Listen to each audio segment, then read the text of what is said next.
जी औज़ुबिल्लाहि मिनश्शैतानिर्रजीम बिस्मिल्लाहिर्रहमानिर्रहीम। 17 मई सन 2020 रमज़ान की आज 24वीं शब है। 23 रोज़े हो चुके हैं। अस्सलाम वालेकुम। कल हमने आपसे बात की थी कि आज हम बात करेंगे डायमंड प्रिंसेस क्रूज़ के ऊपर कि जापान में इसके साथ क्या हुआ कोविड के नतीजे में। तो इसलिए ये जो गुफ्तगू होगी वो एक जो भी फैक्ट्स थे वो हम आपसे शेयर करेंगे आम लफ्ज़ों में।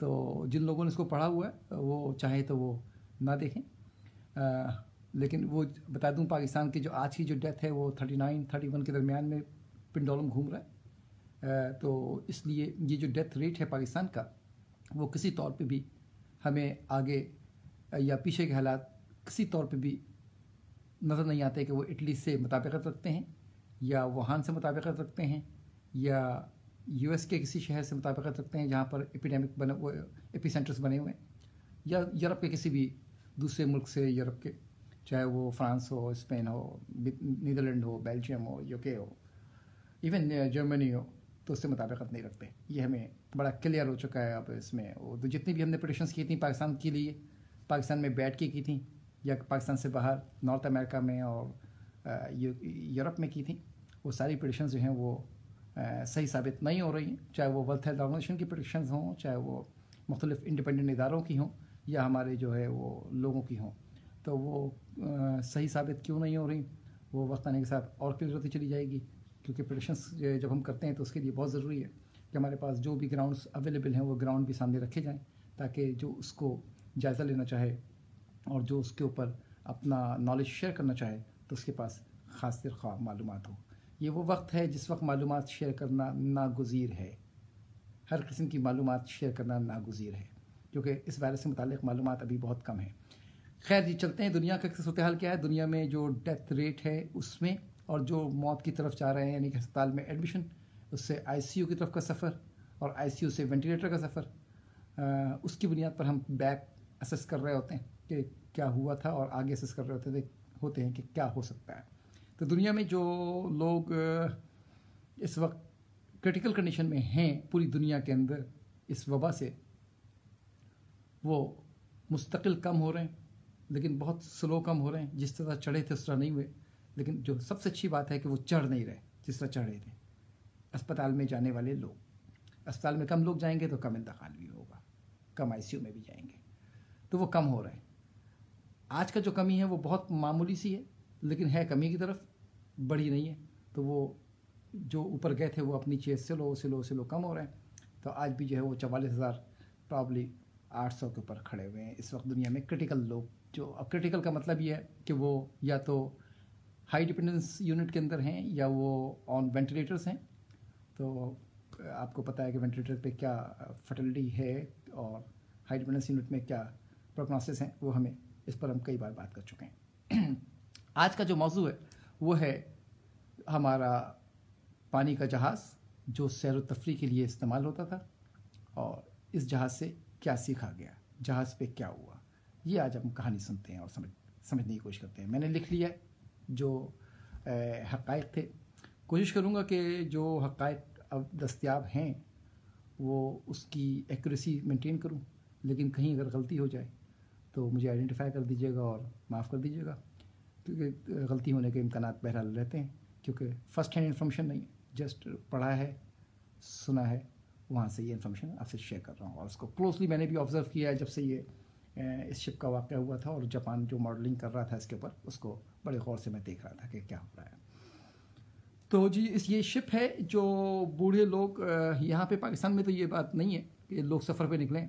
दुनिया भर में जो बूढ़े लोग होते हैं, एक तो वहाँ पर कहने में भी कोई हर्ज नहीं है कि वो उनके जवान जो बच्चे होते हैं वो ओल्ड हाउसेस को प्रेफर करते हैं वालदैन को। एक कल्चर है वहाँ पर, इट इज़ 5 स्टार होटल्स। तो वो लोग जब जॉब कर चुके होते हैं तो उनको घूमने का शौक़ बहुत होता है, तो ट्रैवल कर रहे होते हैं। पूरी दुनिया से लगता है हर वक्त ट्रैवल कर रही है। तो जो बुजुर्ग हजरात हैं जिनकी उम्र 60-65 साल हो जाती है, रिटायर हो जाते हैं। 65 के बाद तो अमूमी तौर पर लोग रिटायर होते हैं और उनकी ज़िंदगी आपको मैंने शेयर कर दिया। वहाँ पर 80 साल के लोग बहुत सारे मिलेंगे, 90 के मिलेंगे, 100 के मिलेंगे, 70 के बहुत मिलेंगे वहाँ पर। हमारे यहाँ जो परसेंटेज है 65 एंड अबव वो 4% है। जो डेवलप कंट्रीज़ हैं वहाँ 20% क्रॉस कर गई है ये परसेंटेज। तो ये लोग घूमते हैं सफ़र पे निकलते हैं और सफ़र पे वो एंजॉय करते हैं, दुनिया से बेबहरा होकर वो अपनी लाइफ को एंजॉय करते हैं। तो ये जो पानी का जहाज़ है जिसका नाम है डायमंड प्रिंसेस क्रूज़, ये जो लोग जहाज़ों में गए हैं उनको तो बखूबी पता होगा, और जो मेरे जैसे क्लास से ताल्लुक़ रखते हैं उनके लिए बताऊं कि जी ये एक 5 स्टार होटल से भी अच्छी चीज़ें होती हैं ये जो क्रूज़, और यहाँ पे हर कुछ दस्तयाब होता है जो एक 5 स्टार होटल में दस्तयाब हो। और आप समझ लें समुद्र के दरमियान में क्या खूबसूरत ये माहौल होगा, वरना टाइटैनिक की अगर फिल्म देखें आप तो आपको अंदाज़ा होगा कि अंदर क्या होता है क्रूज़ के अंदर। तो ये भी वैसे ही एक जहाज़ था, डायमंड प्रिंसेस क्रूज़, जो बरतानिया का बना हुआ जहाज़ है, बरतानिया का जहाज़ है। और ये जापान से इसने अपना सफ़र शुरू किया, लोगों को लेकर निकला और ये ट्रैवल करना था इसको साउथ एशियन रीजन में, और उसके बाद घूम के हमें वहीं आना था। तो इसमें पहले आपसे शेयर करूँ कि इसमें टोटल जो लोग थे इस जहाज़ के अंदर जो जापान से निकला था, इसमें थे तकरीबन 3,700 प्रॉब्ली 12, तो 3,712 लोग इसमें थे। और 3,712 में जो क्रूज़ थे, जो इनकी देखभाल के लिए जो लोग थे, वो 1,045 थे। तो अंदाज़ा कर ले तकरीबन 30% वो लोग थे जो लोग देखभाल के लिए थे, बाकी जो 70% थे वो पैसेंजर थे। तो जो पैसेंजर थे उनकी तादाद थी 2,666, 2666, और जो देखभाल के लिए क्रूज़ थे वो 1045। जो 1045 क्रूज़ थे वो जवान थे, उनकी जो एवरेज एज थी वो 30 इयर्स थी, और इनमें जो 81% मेल थे, यानी 30 साल की उम्र के जो लड़के लड़कियां जो क्रूज़ के तौर पे थे उनमें 81% मेल थे और वो 19% फीमेल थी। और अब जो उसमें आए थे मेहमान जो थे, पैसेंजर जो थे, वो उनकी जो एवरेज उम्र थी वो 69 ईयर थी, यानी 70 ईयर्स एवरेज उम्र। तो लोग 80 साल के भी थे, उससे ज़्यादा के भी थे, और एवरेज उम्र 69 थी। और अमूमी तौर पे लोग वहाँ पे 65 से बड़े के लोग थे। तो वो जो उसमें जो मेल थे वो थे 45%, और फीमेल जो थी वो 55% थी उसके अंदर।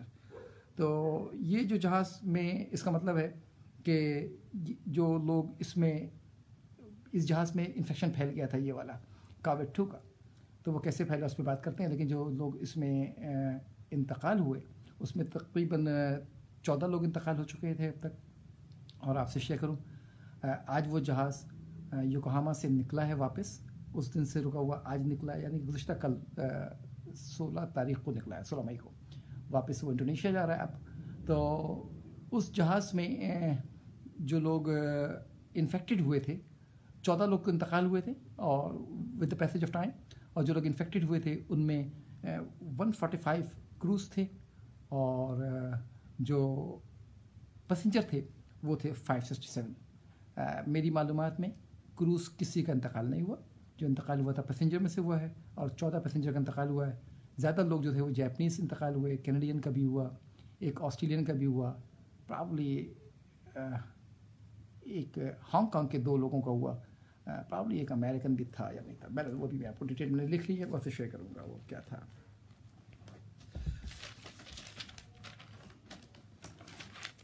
समरी के तौर पे बता दूं कि ये योकोहामा से ये जहाज़ जो था वो निकला था, और ये राउंड ट्रिप था कि योकोहामा से जाएगा साउथ एशियन ट्रैवल के ऊपर। तो ये 20 जनवरी को निकला। ये 20 जनवरी आपको याद होगा, ये वो वक्त है जब चाइना में परेशानी चल रही थी कि ये है कि नहीं है, और WHO चाइना मिला हुआ था, और उस वक्त बड़ी ये बात क्लियर थी कि ये इंसानों से इंसानों में नहीं फैलता, एमरजेंसी लगाने की ज़रूरत नहीं है। इस वक्त 20 जनवरी तक ये बातें थीं कि, लेकिन चाइना ने बताया हुआ था कि जी हमारे यहाँ इतने लोग मुतासिर हो गए और ये सब था, दुनिया में फैल रहा है, ये सब खदशात थे। लेकिन 20 जनवरी तक दुनिया में कहीं फैलने के खदशात मौजूद नहीं थे, कहीं और से कोई पॉजिटिव हमें रिजल्ट्स नहीं मिला था। तो उसके बाद क्या हुआ, 20 जनवरी के बाद एक जब ये जहाज़, पानी का जहाज़ या जो क्रूज़ था जो सैर व तफरीक के लिए बनाया गया था, ये जब आपसे ये भी शेयर कर लूँ कि ये क्रूज़ जो होते हैं इसमें बहुत सारे कमरे होते हैं, इसके अंदर खाने पीने की जगह होती है, बेहतरीन इसका थिएटर होता है, इसके अंदर मसाज की जगह होती है, स्विमिंग पूल होता है, जगह जगह लॉबीज़ होती हैं बैठने की, और बेहतरीन किचन होता है इनका, बेहतरीन डाइनिंग्स होती हैं। तो वो मुख्तलिफ सेंटर्स, हर आदमी हर जगह जा रहा होता है, वहाँ पे वो आपका सीढ़ियाँ होती हैं, फिर आपका एस्केलेटर्स होते हैं, is a full enjoyment sessions हो रहा होता है। मुख्तलिफ प्रोग्राम शेड्यूल हुए होते हैं, मुख्तलिफ लोग साथ होते हैं जो आपको शो दिखा रहे होते हैं। बहरहाल जी, तो ये जहाज़ जो 21 उसको वहाँ से निकला 20 जनवरी को, तो ये ताइवान पहुँचा। फिर वहाँ पे बहरहाल ताइवान से पहले एक जो साहब थे, वो 80 साल की उम्र के साहब थे, जो वहाँ पर 20 जनवरी को जहाज़ में साथ थे और 25 जनवरी को वहाँ पर उतर गए थे वहाँ पे हांगकांग में। अच्छा, अब हांगकांग को आप चाइना समझें या हांगकांग समझें, वहाँ हांगकांग में वो साहब उतर गए थे 25 जनवरी को। अच्छा, हांगकांग ये वो जगह है जहाँ पर पहले सार्स आया था। तो हांगकांग को जैसे ही पता लगा था कि वहाँ पे फैला हुआ है यूहान में, तो वो बहुत अटेंशन हो गया था। जनवरी से वो टेंशन था। जब ये साहब वो अस्पताल पहुँचे, तो अस्पताल में पता लगा इनको कि जी इनको जो है वो इन्फेक्शन हो गया है। तो ये साहब अस्पताल जब पहुँचे तो वो तारीख थी 1 फरवरी। ये अस्पताल पहुँचे तभी ख़राब हो गई। ये 25 जनवरी को उतरे हुए और 1 फरवरी को अस्पताल पहुँचते हैं, अपनी तबीयत ख़राब होने की उम्र, इनकी उम्र 80 साल है। ये इसमें मौजूद थे इस शिप में। जो शिप ट्रैवल कर रहा है अपना योकोहामा की तरफ, और दुनिया में साइरन बज चुका है जनवरी के आखिर में। तो जर्मनी भी चाहता है, वो जापान भी चाहता है कि शिप वापस आए और हम इसमें टेस्ट करके देखें कि भाई कितने लोगों को अंदर पॉजिटिव है या नेगेटिव है, क्योंकि अब ये फैल चुका था। इसमें चीन के लोग इन्वॉल्व थे, सब लोग उस वक्त तो नहीं था मौजूद। तो ये शिप चूँकि समुद्र में था, तो जापान ने भी इसको कॉल दी कि जी कम बैक, हम आपको देखना चाहते हैं, टेस्ट करना चाहते हैं। तो ये जैसे ही 1 फरवरी को ये अस्पताल पहुँचे हांगकांग में, उन्होंने इसको टेस्ट किया और टेस्ट किया तो उसमें पॉजिटिव रिजल्ट आया कोविड का। अच्छा, ये रिज़ल्ट इन्होंने शेयर किया ताइवान से। ताइवान ने फ़ौरन बैक ट्रेसिंग की, या ताइवान ने शेयर किया हांगकांग से, बैक ट्रेसिंग की गई। और ताइवान और हांगकांग के आपस में इंटरेक्शन की वजह से भरपूर लाखों लोगों की ट्रेसिंग की गई कि कितने, और ये ट्रेसिंग में मैसेजेस भेजे गए कि जी चेक करें, आप क्वारंटाइन करें अपने आप को। ये लाखों लोग थे जिसमें ये इन्होंने ये ट्रैकिंग की। कहते हैं कि 6,27,386 लोगों को मैसेज भेजे गए। अच्छा जी, अब ये 1 फरवरी को ये मामला इनके पास भी आ गया। हांगकांग ने बता दिया जहाज़ वालों को भी कि जी जो ये 80 साल बुज़ुर्ग थे, इनके पास कोविड पॉजिटिव है, ये हमारे पास हैं, तो आप देख लें। अच्छा, इन्होंने बहुत सीरियस नहीं लिया, या उन्होंने बहुत सीरियसली नहीं बताया, क्योंकि ये वो वक्त है 1 फरवरी जब अभी नया ये इस्टेब्लिश हो रहा है कोविड। अभी तो नाम भी नहीं रखा गया, इसका नाम कोविड रखना है, क्या रखना है। और जब अभी हम कह रहे हैं कि ह्यूमन टू ह्यूमन ट्रांसमिट होता है कि नहीं होता है। जहाज़ में जो लोग थे वो सोशल मीडिया से कनेक्टेड थे, उन्हें ख़बरें भी सुनते थे, लेकिन अक्सर लोग जो हैं वो इन्जॉय करने गए होते हैं, तो उन्हें इससे फ़िक्र नहीं होती है। लेकिन बहरहाल लोगों को पता भी चल रहा था। फिर शिप के बारे में ऑर्डर आ गया कि वापस आइए, तो लोग देख रहे थे कि शिप वापस जा रहा है। अच्छा, लोगों को ये अंदाज़ा नहीं था कि कितने दिन के लिए वापस जा रहा है, कहना थोड़े दिन के लिए जा रहा है, फिर दोबारा हम निकलेंगे ट्रैवल के ऊपर। तो शिप दोबारा जापान के वो योकोहामा पोर्ट पे पहुंचता है, और योकोहामा पोर्ट पर 3 फरवरी को ये एंटर होते हैं। जापानीज़ अथॉरिटी इसमें इन्वॉल्व होती है, जापानीज़ की मिनिस्ट्री। अभी जापान के पास भी बहुत सारी मालूमात नहीं है। अच्छा, मैंने आपसे पहले कहा कि मेरी जो गुफ्तगू में बहुत सारी एक्यूरेसी के मसले रहेंगे, कि जापानीज़ लैंग्वेज को अंग्रेज़ी में ट्रांसलेट करके पढ़ना इज़ ए डिफ़िकल्ट, लेकिन जो अवेलेबल इन्फॉर्मेशन उसकी बुनियाद पे मैं आपसे डिस्कस कर रहा हूँ। तो 3 फरवरी को जब ये जापान अपनी टीम भेजता है, तो आवाम बड़ी बेबहरा होती है जो वहाँ पर है। उन्हें पता ही नहीं हो, तो इन्जॉय कर रहे हैं, उन्हें क्या पता कि अच्छा, अभी तक ये भी नहीं पता इंसानों से इंसानों में फैलता है। ये रात को इनके यहाँ वो भी हो रहा है, नाइट क्लब भी है, इनके यहाँ डांस भी हो रहा है, साथ खाना भी खा रहे हैं, साथ घूम फिर भी रहे हैं, सोशलाइजिंग कर रहे हैं। मौज मस्ती जो होती है हमारे बुजुर्ग हज़रात की, जो बाहर के लोग होते हैं इसमें, तो वो उनकी जारी है। लोग सर्व कर रहे हैं, जो बेचारे आपके वो क्रूज़ हैं वो सर्व कर रहे हैं, तमाम चीज़ें चल रही हैं। इस जहाज़ के बारे में मैं यहाँ पे रुककर एक और बात कनेक्ट करने की कोशिश करूँगा। वो इस जहाज़ को एक्सपीरियंस है एपिडेमियोलॉजी का। ये भी इम्पोर्टेंट बात है कि ये यानी कि वबा का एक्सपीरियंस है। एक छोटी सी वबा इनके यहाँ भी फैली थी, तो वो वबा क्या थी और कब फैली थी, तो वो मैं आपसे शेयर करूँ कि एक वायरस है, उसे हम कहते हैं नॉरो वायरस। नॉरो वायरस बेसिकली आपको जो GIT है उसमें इसे हम क्या कहें, गैस्ट्रोन्ट्राइटिस काज कर देता है, इन्फ्लामेशन कर देता है जीआईटी के अंदर। नोरो वायरस पानी के ज़रिए मुख्तलिफ फैलता है और ये भी एपिडेमिक है। तो इस जहाज़ में एक ज़माने में नोरो वायरस फैल चुका है। अब मैं नोरो वायरस के बारे में थोड़ा सा बता दूं आपको। नोरो वायरस जो है वो तकरीबन 65 करोड़ लोगों को सालाना मुतासिर करता है।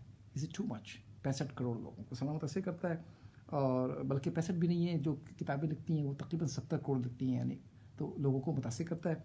उनमें से 5 साल के जैसे छोटे बच्चे होते हैं उनमें ज़्यादा करता है, वो 20 करोड़ वो होते हैं। तो 65 का 20 निकाल लीजिए, तकरीबन वो बन जाते हैं 25% से ज़्यादा बनते हैं, तो बच्चे होते हैं। और बच्चे हर साल जो है वो 70,000 इंतकाल कर जाते हैं इस वायरस से। आज भी 70,000 इज़ टू मच। और ये भी है कि 2 लाख बकिया अफराद भी इंतकाल करते हैं जो बच्चों से बड़ी उम्र के हैं। बच्चों से 5 साल से छोटे, and rest of the individuals above than 5 years. तो ये जो वायरस है नोरो वायरस, ये वायरस इनके यहाँ फैल चुका है पहले भी। ये वायरस भी पूरी दुनिया में होता है और ये भी फैलता है। तो गैस्ट्रोन्ट्राइटिस में जो बीमारी थी वो आहिस्ता आहिस्ता कम हुई थी। आपको याद होगा 1990 में पहले ये बहुत हुआ करती थी। पानी लोगों ने उबाल के पीना शुरू किया, कंट्रोल शुरू हुआ, तो वो 26 लाख से वो तकरीबन 13 लाख पर आ गई थी 1990 में। लेकिन अभी भी नोरो वायरस से अकेला साल में 2 लाख लोग मरते हैं।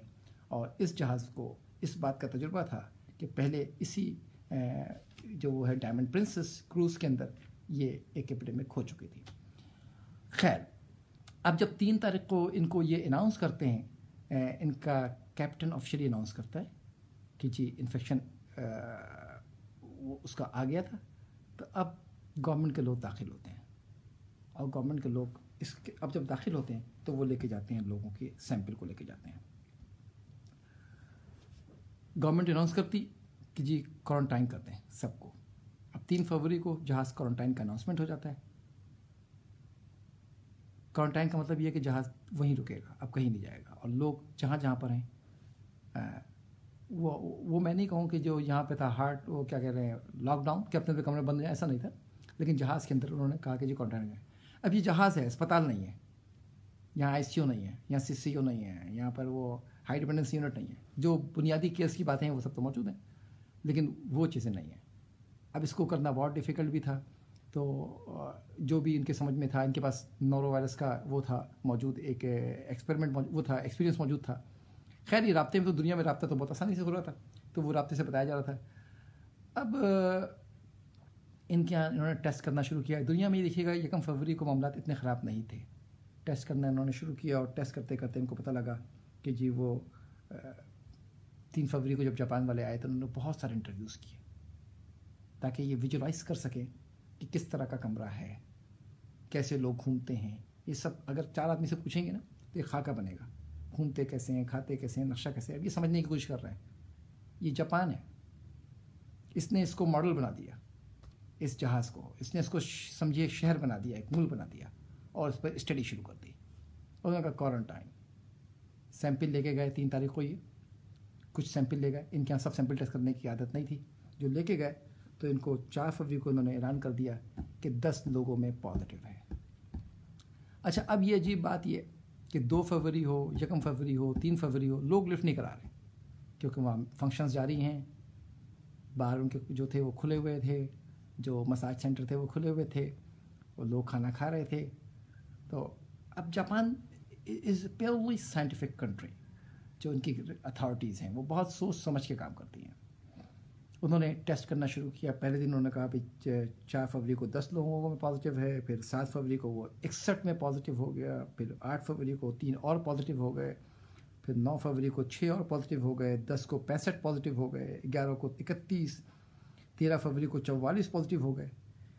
11 फरवरी को इनका अपना एक ऑफिसर भी पॉजिटिव हो गया जो गया था इनको केयर करने के लिए। फिर 15 फरवरी को 67 हो गए। अब इस तरह 285 हो चुके हैं। फिर 16 फरवरी को इनके मज़ीद 70 हो गए तो 355 हो गए। 18 फरवरी को इनके मज़ीद 88 हो गए, 17 को 99 हो गए। इस तरह ये 542 इनके हो गए। 27 फरवरी को इनके 150 क्रूज़ के अंदर भी पॉजिटिव निकल आया। तो ये सब मिला के इनके 712 हो गए। अब ये बड़ा इंपॉर्टेंट बात थी, 150 क्रूज़ भी हो चुके हैं और ये सब। तो ये कर क्या रहे थे? ये अपनी देख रहे थे कि फैल कैसे रहा है। पूरी एक एक चीज़ को वो स्टडी कर रहे थे। बहुत सारी चीज़ें इनसे भी गलती हो रही होंगी, गलती से भी सीख रहे थे, यानी बिल्कुल निचोड़ रहे थे इन्फॉर्मेशन को। इन्होंने 2-3 स्टडी की। इन्होंने कमरा बंद किया और देखा कि छींकने से क्या होता है, खांसने से क्या होता है। उन्होंने कहा जी ये पार्टिकल निकलते हैं बारीक बारीक, कितना दूर जाते हैं। उन्होंने कहा जी ये बहुत दूर जाते हैं, कितनी देर तक रह सकते हैं जिस जगह पे ये इन्वायरमेंट है इनका, वो उन्होंने देखा कितनी देर तक रह सकते हैं। तो इन्होंने अंदाज़ा किया कि जब ये 20 जनवरी को निकला था जहाज़, उस वक्त तो क्वारंटाइन नहीं किया था, तो सारी इन्फेक्शन उस वक्त फैलता रहा फैलता रहा फैलता रहा, क्योंकि ये अपना एंजॉय कर रहे थे। वायरस खामोशी से पुरस्कार तरीके से इंसानों में दाखिल हो रहा था। ये एंजॉय कर रहे थे, इन्हें तो नहीं पता था कि क्या हो रहा है। अब इन्होंने जो स्टडी करके देखा कि जब आप छींकते हैं तो जो जाता है वो कहाँ तक जाता है, कितना दूर जाता है, करीब वालों को कितना एक्सपोज करता है। ये इनको पता है कि 3700 लोगों में, टोटल 700 लोगों में ये पॉजिटिव आया है। तो ये तो तकरीबन 20% बनता है, बाकी लोगों में पॉजिटिव तो नहीं आया। फिर उन्होंने देखा कि टच कैसे हो रहा है, तो उन्होंने क्या किया कि एक आदमी के हाथ में वो लगा दिया फ्लोरोसेंस स्टडी की तरह ये, और खिड़की खोल दी जो जहाँ से सूरत हाल थी, ताकि वहाँ से हवा निकले, और आधा घंटे के लिए उनको वहाँ पे रख दिया जो उनका वो था रेस्टोरेंट था। तो वो जाते थे, अपने डिश उठाया, खाना निकाला, आ गए, बैठ गए, गिलास छुआ, पानी डाला। इन्होंने देखा आधा घंटे के बाद कि ये लाइट जब ऑन की, ब्लैक किया, उन्होंने देखा कहाँ कहाँ गया है। वो जो हाथ में लगाया था वो चमका, वो फ्लोरोसेंस था। तो नज़र आया कि वो खिड़की वाले के पास ही पहुँच गया, वो दूर वाले पास भी पहुँच गया जो अकेला खाना खा रहा था। कैसे पहुँचा? क्योंकि उसने भी वो चावल का ढकना या वो जो डिश थी वो ढकना छुआ था, तो ढकना उसके हाथ में लगा, वो लेके गया, उसने गिलास उठाया तो उसके लगा। बात लोगों के तो मुंह पर भी था। इसका मतलब है कि जिसके हाथ में था वो किसी तरह से टच हुआ, वो मुंह तक पहुंचा, या उसने हाथ मुंह पे भी लगाया। उसने कहा हो ये तो बड़ा ख़तरनाक है, इसका तरीका क्या निकाला जाए? भाई अब चंद लोग रख लिए जाएँ, वो खाना निकाल के देंगे, कोई और नहीं छुएगा, अपनी प्लेट छुएगा सिर्फ। उन्होंने इमीडिएट ये ऑर्डर प्लेस किया, इसको समझा, इसको ये इससे उन्होंने मैसेज लर्न किया। छींकने से उन्होंने लर्न किया कि जी अगर हवा रहेगी क्लोज, हजूम ज़्यादा होगा तो जाएगा, बात करेंगे तो जाएगा। उन्होंने उसका तरीका निकाला, उससे समझा उन्होंने। अब मरीज़ को ये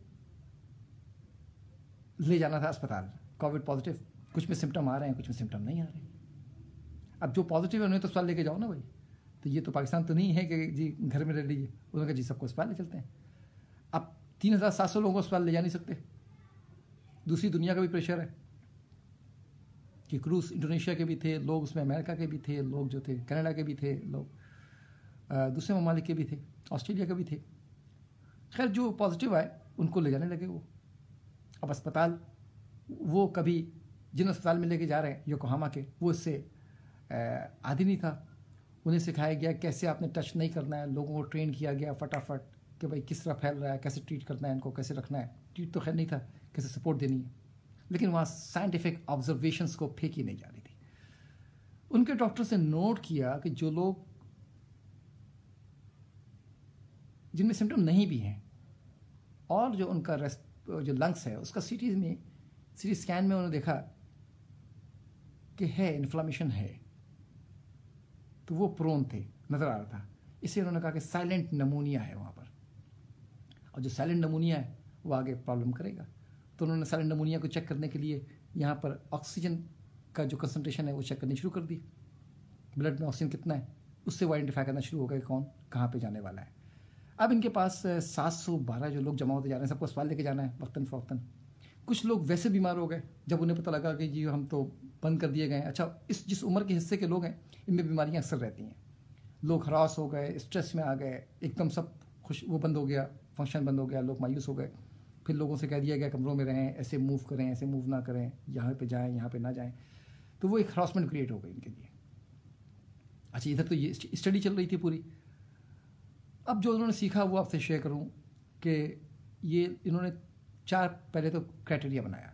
पहली बात, वो जो नेगेटिव हैं और सेहतमंद हैं उन्हें तो अस्पताल लेके नहीं जाना, इन्हें क्वारंटाइन रखो फर्स्ट। ये नीचे से ही चले गए। जो लोग इस वक्त लाइफ थ्रेटनिंग सूरत हाल में भी हैं और पॉजिटिव भी हैं, उन्हें तो लेके जाना ही जाना है ना भाई, उन्हें लेके जाओ। क्या सारे पॉजिटिव को ले जाओ? तो उन्हें पता लगा सारे पॉजिटिव ले जाके बोझ बढ़ रहा है, और बहुत सारे लोग वो जिनमें कोविड तो नहीं है लेकिन वो उनको ट्रीटमेंट की ज़रूरत है, कोविड है या नहीं है, तो उन्होंने सेकंड प्रायोरिटी में लाइफ थ्रेटनिंग कंडीशन को रखा, चाहे कोविड है या नहीं है। थर्ड प्रायोरिटी में उन्होंने रखा जिनमें कोविड पॉजिटिव है। तो first life threatening with covid, life threatening with covid और without covid, and third covid positive. और जो नहीं है वो तो यहीं रहेंगे। वो ले गए लोगों को अस्पतालों में, फर्स्ट क्लास ट्रीट जो उन्होंने सर्विसेज देनी थी वो दी इनको, लेकिन डरे हुए थे और जो माहौल था उन्होंने क्वारंटाइन रखा।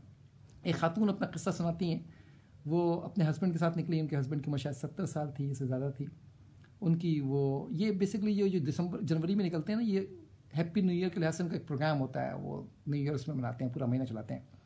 तो उनकी अपनी शादी की एनिवर्सरी थी जो उन्होंने वहाँ पे मनाई, और उनके शौहर की तबीयत ख़राब होनी शुरू हुई, तो फिर उनकी भी ख़राब होनी शुरू हुई, ब्लड उनका वो बुखार बढ़ रहा था। वो कॉल करती रहीं, और जो उनका वो जहाज़ था वहाँ अफरा-तफरी थी, अटेंशन नहीं मिली। खैर बहरहाल थर्ड फोर्थ डे दोनों को ले जाया गया अस्पताल में और दोनों को रख दिया गया। बाद में उनके शौहर का इंतकाल हो गया, और जब इंतकाल हुआ तो मिलने की इजाज़त नहीं थी। अब शीशे के बाहर से उनको दिखाया गया, बस this is the last farewell कि जी ज़िंदगी जिन्होंने जिनके साथ गुजारी थी। ये वो वक्त था जब जापान में इस खबर के बाद एक हौलनाक और खौफ फैल गया कि वो उसको छू भी नहीं सकें, उसको देख भी नहीं सकें, और सेहतमंद आदमी जो बोट हुआ था उसका इंतकाल हो गया। आहिस्ता आहिस्ता इंतकाल शुरू हुए। ये 14 इंतकाल अब तक हो चुके हैं। तो मैं आपको 14 इंतकाल की डेट बताऊँ। 20 फरवरी को पहला इंतकाल हुआ, 80 साल की उम्र थी। 2 इंतकाल 20 फरवरी को हुए, दोनों पैसेंजर की उम्र 80 साल थी, ये भी जापानीज़ थे। 23 फरवरी को एक का इंतकाल हुआ, इनकी उम्र भी 80 साल थी, ये भी जापानीज़ थे। 25 फरवरी को फिर एक का इंतकाल हुआ, ये भी एल्डर थे, ये भी जापानीज़ थे। फिर एक और विमेन जो थी वो 28 फरवरी को इंतकाल कर गई, पहली women, she was also Japanese. फिर उसके बाद जो है वो 28 फरवरी को एक और इंतकाल हुआ, 70 साल के बुज़ुर्ग थे, ये ब्रिटिश थे, ये द फर्स्ट ब्रिटिश इंतकाल हुआ है। फिर 1 मार्च को 78 साल का लोग का इंतकाल हुआ, इसके अंदर ये ऑस्ट्रेलियन थे। फिर उसके बाद 6 मार्च को हांगकांग के एक साहब का इंतकाल हुआ, 60 की उम्र के थे। फिर 19 मार्च को एक और इंतकाल हुआ 70 साल की उम्र के आदमी का, जो कनाडा के थे। फिर 22 मार्च को 2 इंतकाल हुए, दोनों 70 साल की उम्र के थे, जापानीज़ थे। 28 मार्च को फिर एक साहब का इंतकाल हुआ, वो हांगकांग के थे, उम्र 60 साल से ऊपर की थी। 9 अप्रैल को जापानीज़ का इंतकाल हुआ, और 14 अप्रैल को आखिरी जापानीज़ का इंतकाल हुआ, दोनों की उम्रें 70 साल के करीब थी। तो वहाँ पे और बात तो जवान बहुत सारे लोग गए नहीं थे, वो क्रूज़ में थे, तो क्रूज़ में से कोई इंतकाल नहीं हुआ। और आज जो वो था, वो जो शिप, वो वहाँ वापस भेज दिया गया है, क्या कहते हैं, इंडोनेशिया। आज शिप ने अपनी जगह छोड़ी है, मतलब कल छोड़ी है। तो वो शिप भरपूर उन्होंने इस्तेमाल किया एज ए ट्रायल। तो जापान ने उससे सीखा बहुत कुछ। मसलन लोगों के पास दवाएं ख़त्म हो गई। जब दवाएं ख़त्म हुई, क्योंकि दवा लेके तो नहीं निकले थे वो, तो उन्होंने कहा कि जी हम ब्लड प्रेशर की गोली खाते हैं। ब्लड प्रेशर की गोली अगर किसी का हाइपरटेंसिव है, नहीं खाएगा तो क्या होगा, आप समझ सकते हैं। कोई डायबिटीज़ था, कोई ब्लड प्रेशर का मरीज़ था, कोई सेक्रेटरी का मरीज़ था, कोई उसमें उसका भी था, एंटी हाइपरलिपिडेमिक ड्रग खाता था। अब वो कहाँ से ला के दें? लोग कम हैं, क्रूज़ कम है, खौफ फैला हुआ है क्रूज़ के अंदर। वो बताया जा रहा है दस्ताने ऐसे पहने, मास्क ऐसे पहने, मास्क भी सही नहीं पहनना आता लोगों को, निकल रहा है, पहुंच रहा है, तरीका बताया जा रहा है, मास्क कैसे पहने, N95 कैसे पहने, क्योंकि पहले इनके पास उसका वो था, पिछले वायरस का तजुर्बा था। कैसे खाना खिलाएं लोगों को, कैसे इन्फेक्शन को कंट्रोल करें, क्योंकि ये तो डॉक्टर्स तो नहीं थे, ये क्रूज़ थे, और स्टडी जारी थी। फिर इन्होंने देखा कि डिप्रेशन फैल रहा है। जब एक ने कहा कि दिल चाहता है मैं ख़ुदकुशी कर लूँ या छलांग लगा दूँ अशरे से, जहाज़ का जो अशरा ऊपर 6 मंजिला जहाज़ था, 7 मंजिला जहाज़ था, खूबसूरत जहाज़, छलांग लगा दूँ पानी में। अच्छा, ये जापानीज़ और ये चाइनीज़, इन लोगों में ख़ुदकुशी का रुझान बहुत ज़्यादा है। हमारे तो फिर हम अल्लाह पे एहसान करते हैं, अल्लाह पे यकीन हमारे यहाँ बहुत ज़्यादा है। तो उन सब ममालिक में ख़ुदकुशी बहुत आम सी बात है। वैसे ही पीछे कोई नहीं होता ना, चलो ख़ुदकुशी कर लो। तो अब ये आया, ये एक नया चैलेंज था कि लोग ख़ुदकुशी ना कर लें। फिर इन्हें दवाई पहुँचाना, खैर इन्होंने दवाइयाँ पहुँचाने का सिस्टम बनाया, और 1 मार्च को जाके इन्होंने नेगेटिव हुए लोग, तो उन्होंने उस जहाज़ से लोगों को एवैक्यूएट किया, तमाम लोगों को। और इसमें इन्होंने डिप्रेशन से निपटना सीखा। लोगों में डिप्रेशन बढ़ रहा था वो देखा। जहाज़ के अंदर दवाइयों का क्राइसिस था, वो पहुंचाना एक बड़ा मसला था। लोगों को समझाना कि आपने कैसे मूव करना है। फ़ौजी तो नहीं थे कि डिसिप्लिन समझ जाएं। फिर चूँकि जहाज़ के अंदर हीपा फ़िल्टर नहीं लगा हुआ था कि 0.3 माइक्रोन का फ़िल्टर, सारी हवा घूम रही थी। फिर आखिर 3000 लोगों में क्यों नहीं हुआ, ये सवाल को ढूंढना, ये बड़ा इंपॉर्टेंट है जिस पर कर रहे हैं। देखिए, मालूमात बहुत कम है। इज्तिमाई दानिशमंदी के लिए मालूमात का एग्रेसिवली जारहाना अंदाज से एक्सचेंज करना बहुत ज़रूरी है। Japan did a very good job. उसने छोटी सी स्टडी से लेकर बड़ी स्टडी तक की और उस स्टडी को उसने पूरा स्केल अप कर दिया अपने मुल्क के ऊपर। आप देखें, उसने सिर्फ क्लस्टर को फॉलो किया है। जापान ने सिर्फ क्लस्टर को फॉलो किया। 3 सी उसने रखा। पहला सी, क्राउडेड अवॉइड करें। सेकंड, क्लोज कॉन्टैक्ट को उसने अवॉइड करने कहा। थर्ड, कंजेस्टेड एयर को अवॉइड करें। ये जापान की छोटा सा मॉडल था जिससे जापान ने सीखा। इतना करीब होकर साउथ कोरिया के और चाइना के, आपने देखा जापान में टेस्टिंग बहुत ज़्यादा नहीं हुई। मेरी समझ से बालातर है, अभी उससे बात करता हूँ 1 मिनट के लिए या 2 मिनट के लिए। तो इससे अभी इस जहाज़ के ऊपर उन्होंने इसके बाद जब लोग निकाल दिए, अपना स्टडी ख़त्म नहीं की, वो और गए। इन्होंने देखा 46% वो लोग थे जो एसिम्प्टोमेटिक थे, सिम्टम नहीं आया था लेकिन पॉजिटिव थे। बहुत से लोग स्ट्रेस में थे, वो पॉजिटिव नहीं थे। बहुत से लोग दूसरी बीमारियों में थे, वो पॉजिटिव नहीं थे। उनमें नहीं हो सका। एक कमरे में रहने वाले 2 में से 1 को नहीं भी हुआ है, सब ही हुआ है। तो उन्होंने जब लोग निकल गए तो उन्होंने जहाँ जहाँ पे लोग इन्फेक्टेड थे सबका पूरा सैम्पलिंग की। 10-10 जगह से सैंपल उठाया। उन्होंने देखा वॉशरूम में सबसे ज़्यादा मिले वायरस। जो लोग बीमार थे, टेलीफोन के ऊपर मिले, रिमोट कंट्रोल के ऊपर मिले, स्विच के ऊपर मिले, पलंग के तकिए के ऊपर मिले। देखा उन्होंने, सब कुछ देख लिया। क्या आइडेंटिफाई किया? तकिया आइडेंटिफाई कर लो, स्विच आइडेंटिफाई कर लो, टेलीफोन आइडेंटिफाई करो, हैंडल आइडेंटिफाई किया उन्होंने, जो हैंडल खोलते थे उसको। उन्होंने वॉशरूम को आइडेंटिफाई किया। उन्होंने उसका जो फ्लश था उसको आइडेंटिफाई किया। उन्होंने आपका जो रिमोट है टीवी का उसको आइडेंटिफाई किया कि इन सब जगहों पर मिले। इन्होंने देखा कि जी जो स्टडी की इन्होंने फ़ौरन कि क्या होता क्या है। स्टील है इनके पास, स्टील में कितनी देर रहता है ये वायरस। उन्होंने देखा इसकी हाफ़ लाइफ क्या है। उन्होंने उसकी भी हाफ़ लाइफ निकाली और देखा कि उनकी हाफ़ लाइफ क्या है। और उन्होंने उसको स्टडी करके कि स्टील के ऊपर उन्होंने देखा 3 दिन तक रह जाता है वायरस, उसके ट्रेसेस मिलते हैं। प्लास्टिक पर भी 3 दिन तक मिलते हैं। देखिए, इन्फ्लुएंजा पे इनका तजुर्बा था। इन्फ्लुएंजा पे जो मिलते थे वो 1.5 दिन मिलते थे, यानी कि 36 घंटे तक होता था। इधर 72 घंटे। अब ये इनके लिए बहुत खौफनाक बात थी कि वो 36 घंटे रहता था इन्फ्लुएंजा का, ये 72 घंटे रहता है। वो इनकी खतरनाक बात थी। इन्होंने 2 ही की मैसेजेस दिए। Please wash your hand, make your hand clean, keep your hand clean, wash carefully. ये उन्होंने पहला मैसेज था। दूसरा, उन्होंने तमाम क्रूज़ को जो बेल्ट नहीं बांधते इस तरह बेल्ट दे दिया। बेल्ट में उन्होंने लगा दिया वो डिसइंफेक्टेंट कि भाई आप अपना हाथ साफ़ करते रहें, कि उन्होंने देख लिया था खाना खाने के दौरान कितना फैलता है। उन्होंने जब हाथ में लगाकर एक आदमी को खाना खिलाया था आधा घंटे तक, उन्होंने कहा सब लोग उसमें चले गए थे। उन्होंने कहा जी अब तो ये रहेगा। अच्छा, एक और बात भी हुई, जो ये जो पहन लेते ना ये दस्ताने पहनकर एक साइकोलॉजिकल वो आ जाता है कि जी हम सेफ़ हो गए। तो दस्ताने से आप 10 जगह छूते हैं, दस्ताने को तो नहीं धोते ना बार बार आप, ये डिसइंफेक्टेंट नहीं करते। तो इसलिए उन्होंने उसको भी डिसइंफेक्टेंट करने कहा कि और डिसइंफेक्टेंट आपके बेल्ट के साथ बांध दिए उन्होंने, इसको इस्तेमाल करते रहिए, फतन इस्तेमाल करते रहिए। और सब लोगों से कह दिया कि जी आप कुछ नहीं छुएंगे, अपनी प्लेट का खाना खाएंगे, that's it, stand up and go out, don't touch anything. तो इस तरह उन्होंने बहुत कंट्रोल कर लिया और 3700 में से सिर्फ 700 तक रहा। लेकिन इनको भी समझाया इन लोगों ने इस तरीके से। तो जनाब, अब आइए आज की जो बात कर लूँ। चाइना ने अनाउंसमेंट किया हुआ है कि हम वुहान शहर को दोबारा टेस्ट करेंगे। वो दोबारा तो नहीं करेंगे, पूरे शहर के हर आदमी को टेस्ट करेंगे, 1,10,00,000 को। अमरीकी ट्रम्प साहब जो हैं वो बार बार कहते हैं जो हमने टेस्ट किया जितना ज़्यादा इतना किसी ने टेस्ट नहीं किया। भाई, जापान बेवकूफ़ मुल्क नहीं है। Please walk with science. ये सिर्फ पैसे का ज़िया है, रिसोर्स का ज़िया है। साइंस के साथ ये एब्यूज़ है। आप डिज़ाइन करें, सैम्पल साइज आइडेंटिफाई करें। 100% टेस्टिंग इस वक्त इतनी महंगी टेस्टिंग है, इसे डिफ़िकल्ट टेस्टिंग इतनी आसान तो नहीं होगी ना कि शुगर लेवल टेस्ट करना है, इतनी आसान तो नहीं हुई। लोगों को निकालेंगे, रोड पे लाइन लगाएंगे लोग सैंपल देने के लिए, सैंपल लिए जाएंगे, होता ना खास्ता वहाँ पे कोई इन्फेक्टेड होगा तो घर पे तो नहीं फैला, इधर इन्फेक्शन फैल जाएगा।